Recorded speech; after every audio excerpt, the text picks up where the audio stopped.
Welcome. Thanks for joining us for our Reddit Stories, Christmas edition. Happy holidays. And today, I'll share with you a reading of a fantastic story that we found on Reddit posted by Christopher Maxim titled, "The ad seemed harmless, $5,000 to participate in a medical study and unlock dormant memories from past lives. If only I knew what I was getting myself into." Hi, this is Derek. I just put the Drama Llama, Fred, back in his pen so that I can quickly introduce this video Fred found on Reddit earlier today. If this is your first time watching our videos, help me out by watching to the end, and then giving me some feedback in the comment area below. And if you want more of these videos daily, don't forget to like and subscribe, with notifications turned on for this channel. Oh boy, let's get ready for a great story.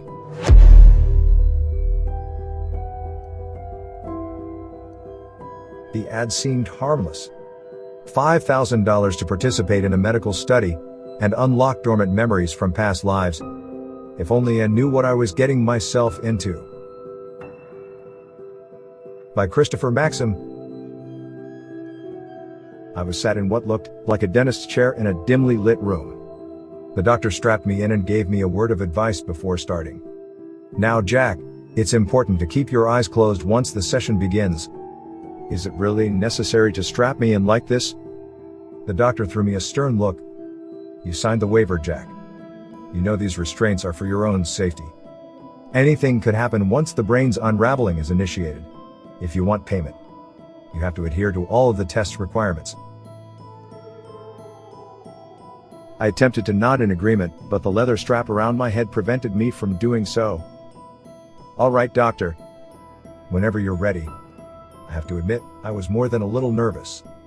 The ad seemed harmless enough when I filled out the form to apply. $2,500 for a one-time past life regression study, and another $2,500 if any memories I collected were of merit. It was touted as being an incredible opportunity to remember one's past lives. Now that I was here, I wasn't so sure. The doctor must have noticed how anxious I was. He placed a hand on my shoulder in consolation. "Relax, Jack. I assure you, this will be an amazing experience." "If it works, you mean?" "Oh, Jack, it will. Over 1,000 candidates applied. Based on the survey answers you chose, you are one of the only people uniquely equipped for this study. Strength of the mind is key." He said that as if it was a comfort. All I could think about were the hundreds of ways it could all go wrong.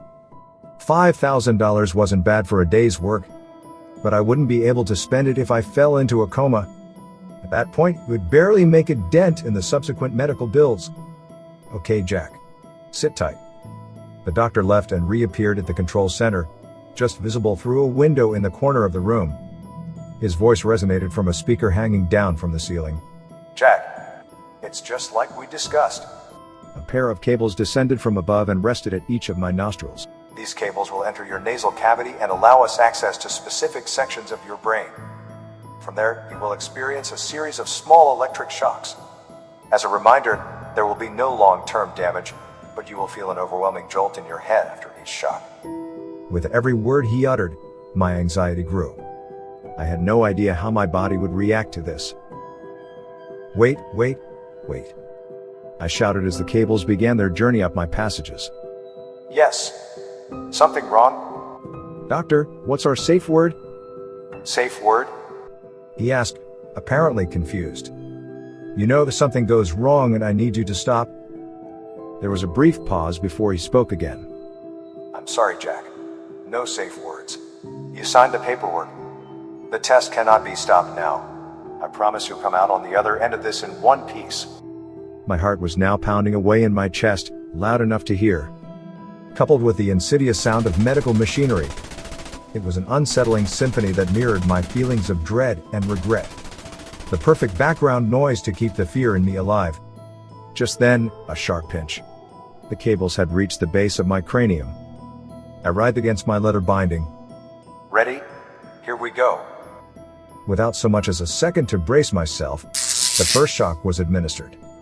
If you've ever been electrocuted, you might be able to picture what it feels like. The only difference is that the electricity is directed in one location, amplified in a single spot, creating an intense pain that lingers long after the current subsides. and again.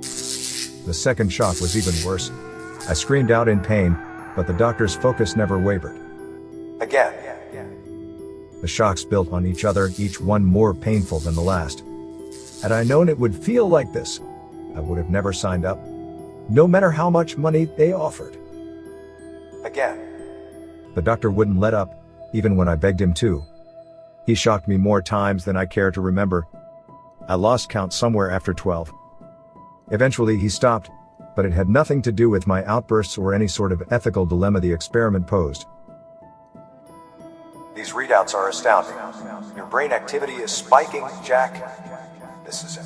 We awakened your subconscious. You're about to go under. Before I could react to his comments, I felt a wave of energy pass through my body. Then another, and another. It was a powerful sensation, but soothing at the same time, a welcome change from the beating my brain had just endured. Doctor. I think. A final wave of energy, more powerful than the previous ones, interjected and pinned me in place, more so than the straps ever could. I could neither move nor speak. And it wasn't long before I felt my eyes glaze over and roll back into my skull. Then, darkness. Jack, can you hear me? I could hear the doctor's voice, but I couldn't see him. There was nothing but pitch blackness all around. Listen, Jack, if you can hear me, I need you to open your eyes. I did as instructed, and to my astonishment my vision returned, revealing a long, narrow hallway, with a slew of doors on either side of it. Doctor, what's going on? You'll have to speak up, Jack. Your lips are moving, but your voice is just a faint whisper. I said, what's going on? That's better. Well, Jack, we did it. You are now in a representation of your subconscious. I was more than a little skeptical. My subconscious? Really? Yes, Jack. Really. Your body is still strapped down here in the room. With the help of the electroshock therapy, we were able to unlock this part of your mind. Now we should be able to access latent memories from your past lives. Tell me, what do you see? It's just a hallway of doors. Good, that's good. It appears different to everyone. For some it's a large home, and others an ocean of endless ports and their lighthouses. Yours seems to be more accessible. If you open a door, you should be allowed a glimpse of a past memory. I looked down and noticed my body, legs and all. It may not have been my true body, but it certainly felt good to be mobile again. So, just open a door? Anything I should be worried about? No, Jack. Nothing can hurt you here. When you open the door, your memory should play like a movie. No one will know you're there. It's just a projection. All right, here goes nothing. I walked over to the nearest door and tried the knob. It wouldn't turn. It's locked, Doctor. I can't get in. These are your memories, Jack. Your doors. The only one locking them is you. Your will is the key to opening them. Try once more, but this time, give in. Open your mind to the idea of it all. Let yourself remember. I took a deep breath and tried again, this time without any inhibitions. I emptied my mind and turned the knob. This time, it worked. I was able to push the door open. It worked, Doctor. The door's open. That's great, Jack. What do you see? There were stairs descending down into a pit of darkness. Just a staircase. Should I go in? Yes. Find out where it leads. I cautiously traveled downward, taking deep breaths with every step I took, in an effort to reel back my anxieties. It was exciting to have access to my inner psyche. But I didn't know what I would find there. What if I didn't like what I saw? Or who I was in another life? What if I couldn't handle the truths I uncovered? Eventually, I took the final step down and found myself in someone's home. A lovely, quaint cabin circa the 19th or possibly early 20th century from the looks of things. There was a beautiful cobblestone fireplace, elegant furniture, and an older gentleman sitting in an armchair with a pipe in hand and a book in the other. I wondered if that was me from a past life. Hey, Doctor. I'm in a cabin, probably around the 1800s or so. There's a man reading by the fireplace. Is that me? The doctor didn't respond. Doctor? More silence, followed by a reply, but not from him. He can't hear you. I turned to the direction of the voice and saw the old man, now looking up at me. It couldn't have been him, right? The doctor said no one could see me. I said, he can't hear you. Not from in here. It was the old man. My heart skipped a beat as he placed his book down and stood up to meet my surprised gaze. This is just a memory. How can you see me? It's simple, really. I'm you. Or at least a part of you. I didn't understand, and he could tell. Evolution is a funny thing, you know. Attributes handed down from generation to generation in an attempt to make us better, safer, stronger. Survival of the fittest, as they say. What do you mean? I asked, still unsure of what he was getting at. Reincarnation is very real. I'm the part of your brain tasked with locking away past regressions. Without me, your mind would be overloaded at birth with memories of each and every one of your past lives. All of those memories flooding in at once. It would be an assault on the senses, something your brain could never hope to handle. I am a protection against that. What he was saying was unbelievable. Moments ago I was taking part in a paid medical study. And now I was somehow learning the secrets of the universe from within my own mind. It was a lot to digest. May I sit? I asked.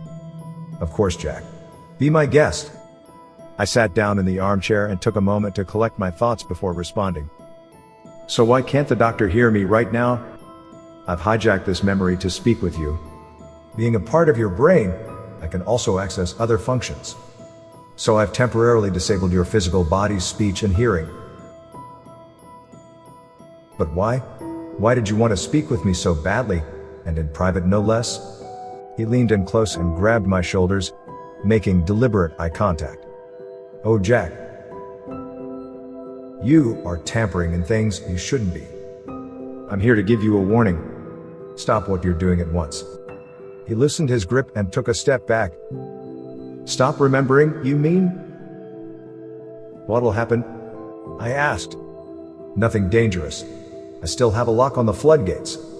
This short trip down memory lane, unlocking one past life at a time, wouldn't, by itself, have any serious repercussions. That said, I won't allow it. Won't allow it? Why not? If the doctor's experiment succeeds, others will follow suit. There's no telling how many will walk this path and experience their pasts in this manner. It will, after some time, disrupt the balance of evolution. After years of this negligence, humans could very well be born without me, leaving their memories completely intact. In effect, they will perish at the hands of coma or death, soon after exiting the womb. He walked over and grabbed me again. If you continue this little journey of yours, I will retaliate. I'll take them all of your memories, one by one until you have nothing left. You'll be in a vegetative state for the rest of your life. I pushed him away, unhappy with the tone he was taking. What the hell are you talking about? Hear me. We'll both die. He scoffed at my retort. I'm a facet of evolution, just like all of your inherited traits. My duty is to the species as a whole first. Self-preservation second. I'll do what I have to do, no matter the cost. Though I wasn't keen on being threatened, I had no intention of breaking the natural order of things. In all honesty, I didn't want to be in my own head to begin with. The sooner I could get out, the better. Fine, I'll stop. Good.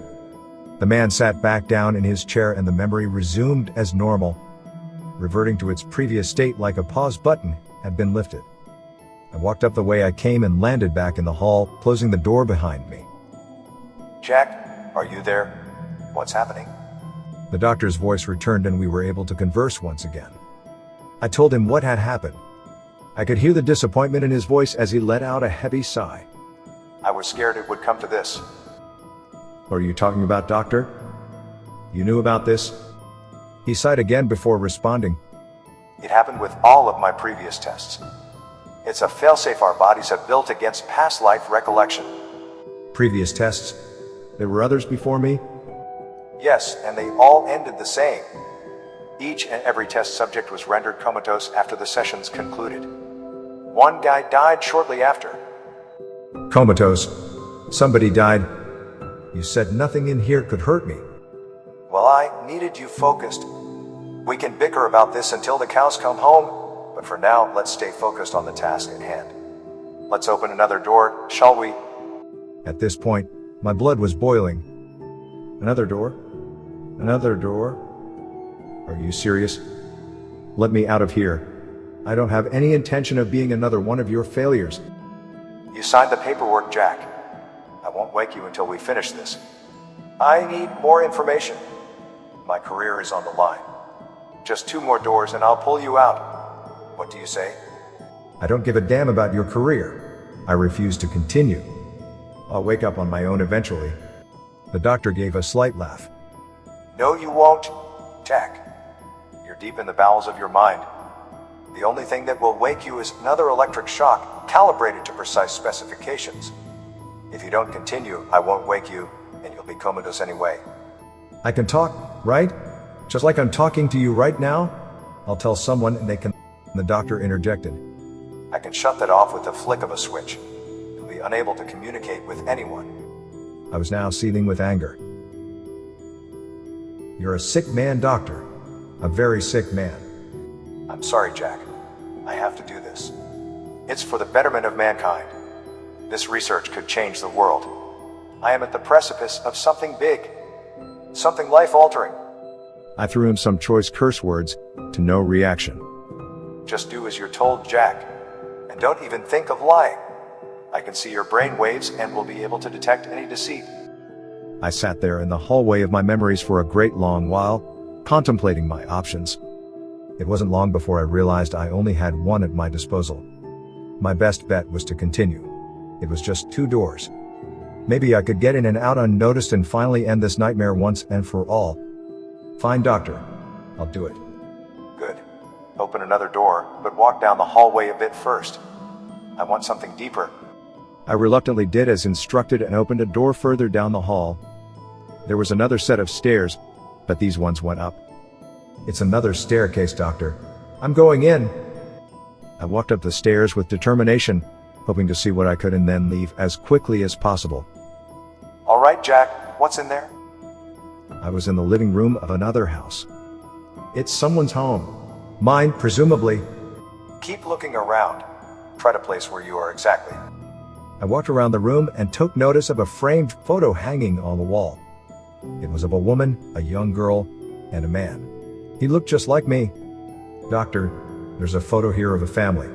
I'm in it. The man is identical to me. That's rare, but it can happen. Keep looking around. As I walked through the home, I was taken aback by how modern everything looked. It wasn't until I noticed a newspaper in the dining room that something clicked and I became alarmed. The paper had today's date on it. Doctor, something's not right here. This isn't the past. There's a newspaper here with today's date. Really? Are you absolutely certain? Yes, I am. This isn't the past. Incredible. My theories were right after all.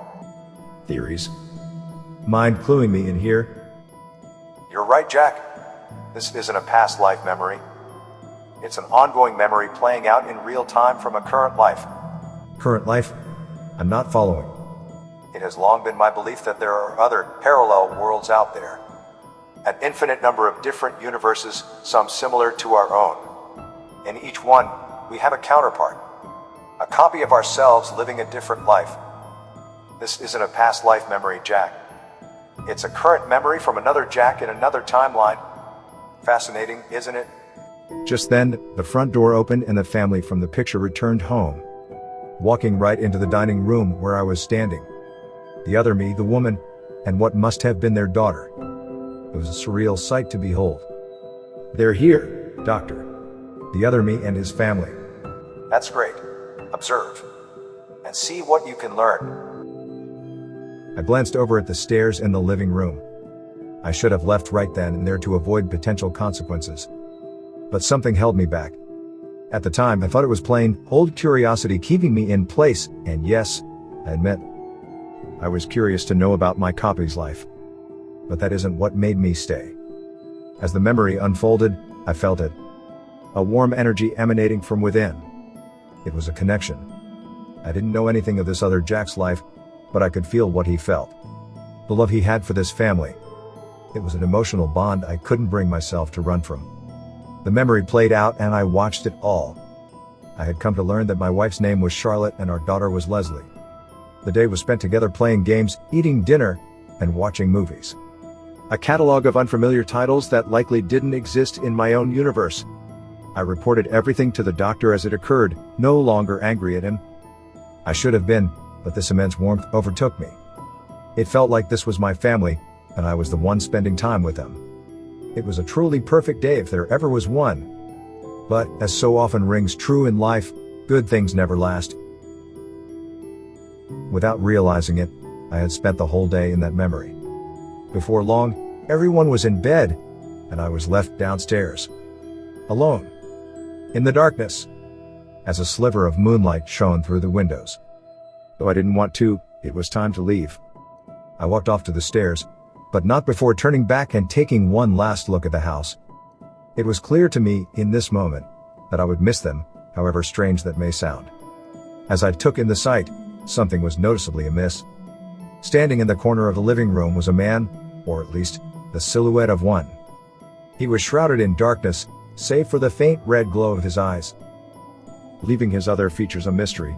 Upon making eye contact, he spoke. It was an all too familiar cadence. "You are not supposed to be here, Jack." No longer taking on the form of a harmless old man. I was now frightened of this part of my brain. Still, I mustered up enough courage to say something in response. "This memory, this place, it isn't a past life. It's a whole other world." "You didn't say anything about that." "I told you to stop, Jack. Now I have to take from you what you were never meant to see." In an instant, I was transported outside of the house, looking up at it from the road. It was now ablaze, burning a hole into the night sky. I watched in horror as both my wife and daughter cried out for help against the glass of their bedroom windows. The red-eyed shadow appeared in front of me, blocking the terrible view behind him. I cried out for help myself. "Dr. Covenwood, he's back. He's back. How many times do I have to tell you? He can't hear you. How? How is this possible? All versions of you are connected. There is only one brain that you all draw from, sectioned off by yours truly. I tapped into this one and had him start a fire. How could you? I didn't tell you everything, but I didn't lie either. You're not meant to have this kind of access. It will destroy everything. Not only evolution, but the balance between worlds." He bolted toward me in the blink of an eye and began squeezing my neck, making it all but impossible to breathe. "This is the last time I will tell you this. Stop what you're doing, or I'll burn it all down." All at once the memory faded and I could breathe again. I was back in the hall at the open door. "Jack, are you okay? What's going on now?" Again, I told the doctor everything. He seemed more intrigued than concerned. "Okay, Jack. One more door, then you're free." "He'll kill me, doctor. Pull me out. Now." "Jack, I can't. I have no new information. I've reached this point many times before." What? Are you kidding me?" "The good news is, you're still here. All other subjects became comatose after viewing their other timelines." "So you knew what I was in for? That surprise over your theories finally being proven was all for show? What else are you keeping from me?" The curse words began flying from my mouth and again were met with little reaction. "The less you knew, the better. I can't have you flying off the rails when we're so close. There can't be any hesitation. So please, Jack, focus. This hallway of yours isn't endless. There's always a final point, a finish line, if you will. With each memory you've experienced, your mind has gained immunity. It's what you'll need to open the final door." I sighed, knowing I would have to humor him if I wanted a way out. "Final door, you say?" "Yes. In your case, there should be one at the end of the hall, unlike the rest. Had we jumped the gun and opened it at the start, you would be as good as dead. It's happened more than a few times to previous subjects. But now the hope is that you should be able to cross the finish line, so to speak, without sacrificing the infrastructure of your mind." "No, doctor. Pull me out. I'm done. It's over. Please. My comments didn't even faze him. What's more, we need to be smart about this. The part of your brain that's wreaking havoc in there will be waiting. You need to throw him off the trail. Open as many doors as possible. Enter, run through, and exit through another door. If my theories are correct, you should come out back in the hallway. Rinse and repeat. No. I'll leave you in there, Jack. I'm serious. I'm telling you the truth now so you'll be compliant. This is everything I know. The furthest point I ever reached. Do this for me and I promise to wake you up. You have my word. As livid as I was, I had no choice in the matter. I would have to do as he wished if I wanted even a chance of coming out of this and being able to live a normal life. Fine. Last door and that's it. No more games. You have my word, Jack. After a moment of mental preparation, I began opening as many doors as I could to get the hound confused and off my scent. I didn't have time to bask in each memory like before, but I still saw some strange sights. In one world, I was in a hotel holding onto a strange list of rules. In another, I was hunting down a supernatural entity in a thick forest. In another still, I was digging through NASA's archives to learn about their secret projects. There were countless more. Far too many to list. My memory demon was never too far behind. I ran scared for my life as he scorched everything in his wake. Luckily, in time, I lost him.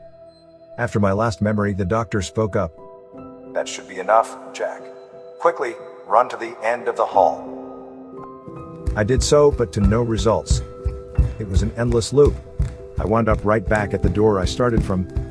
I know because it was still open, the same memory playing within. Doctor, it's not working. I'm running in circles here. It's like before, Jack. Your will is the key. Open your mind to the final door and it will appear. Okay. Open your mind, Jack.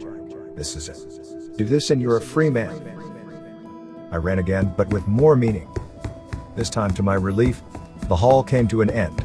And there, at its endpoint, was a door just like the doctor described, completely unlike the others before it. Blood red and with a handle instead of a knob. I'm here, doctor. I found it. Don't waste any more time. Open it. A thunderous voice spiraled down the hall and stopped me in my tracks. No!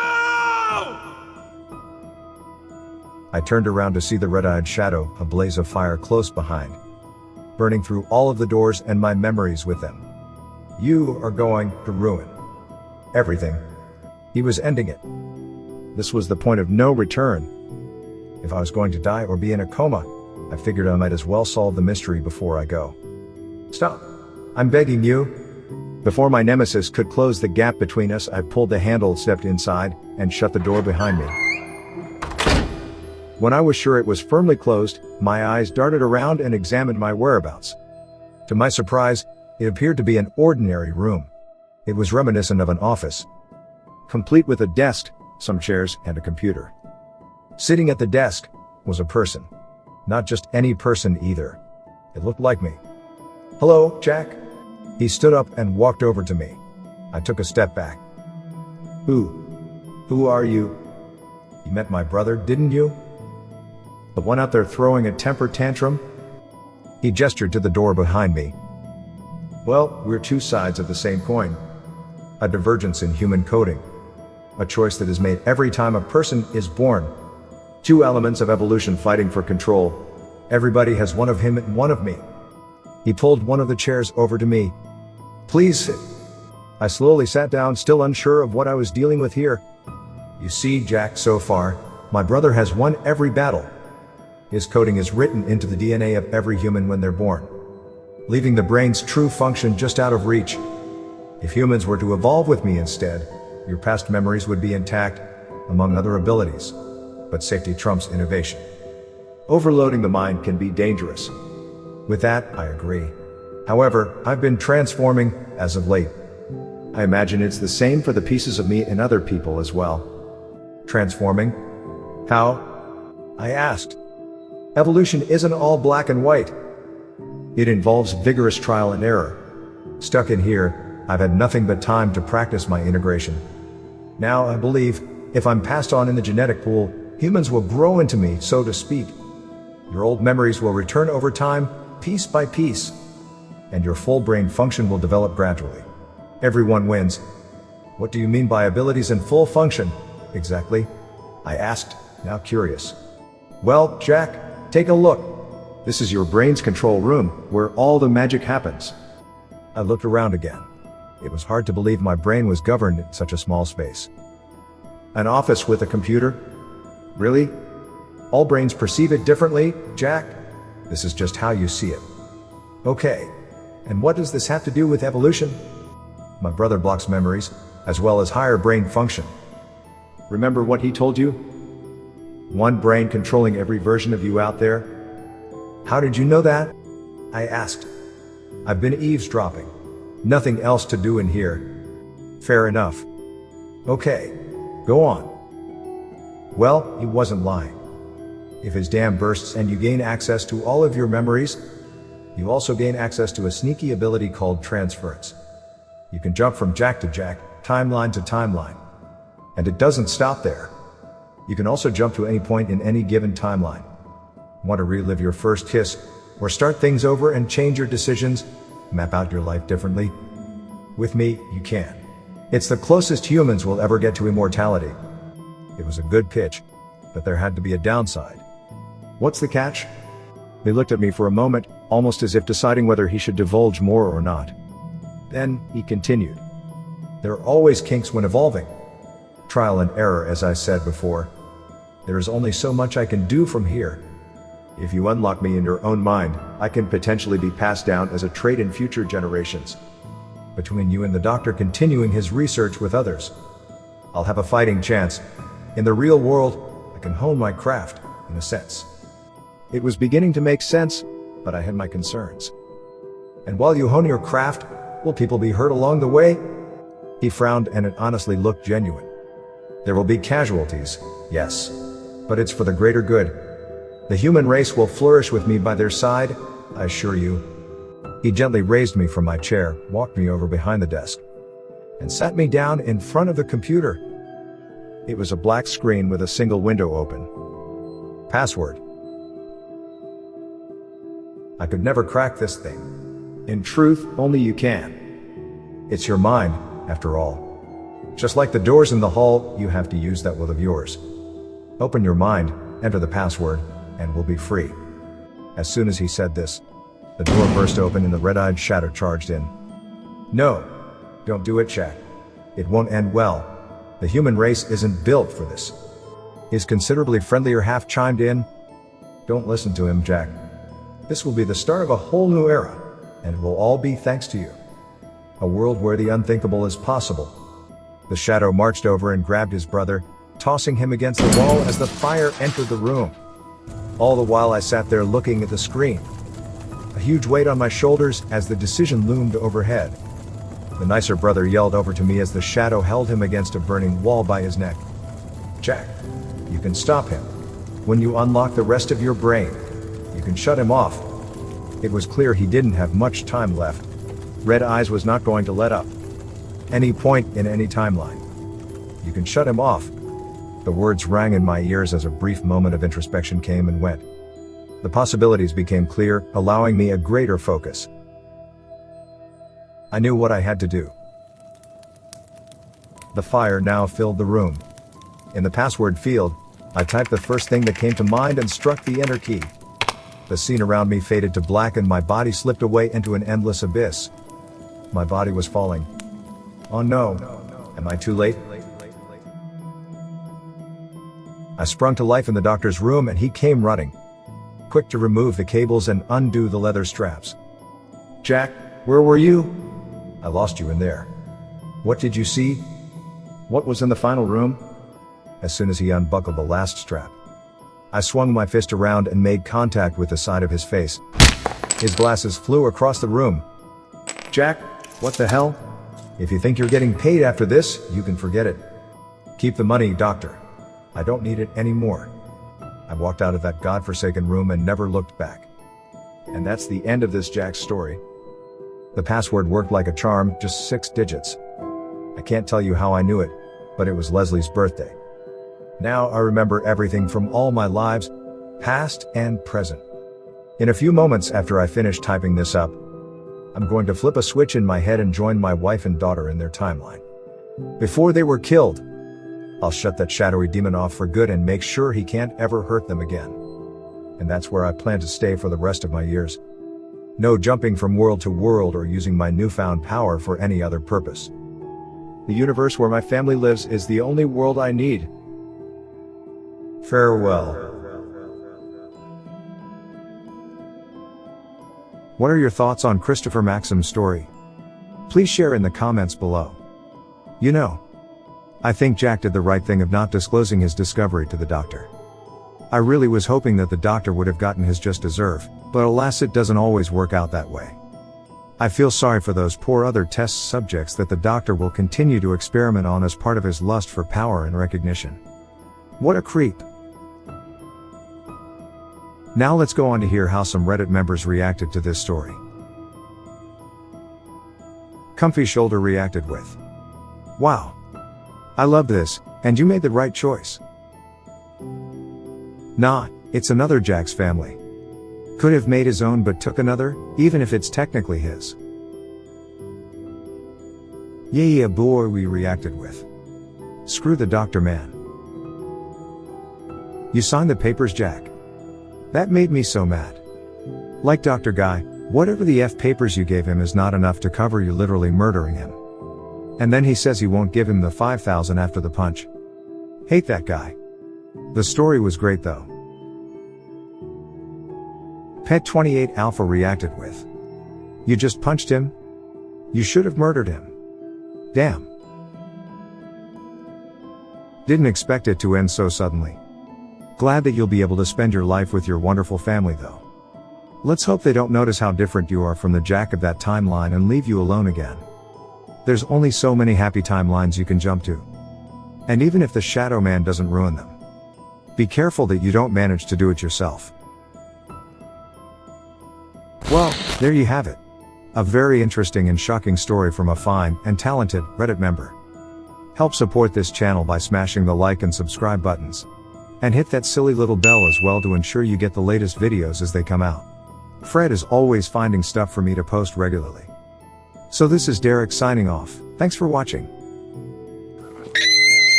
Good grief, it sounds like Fred is out of his pen again. He must have found more stories for us to share with you. See you soon.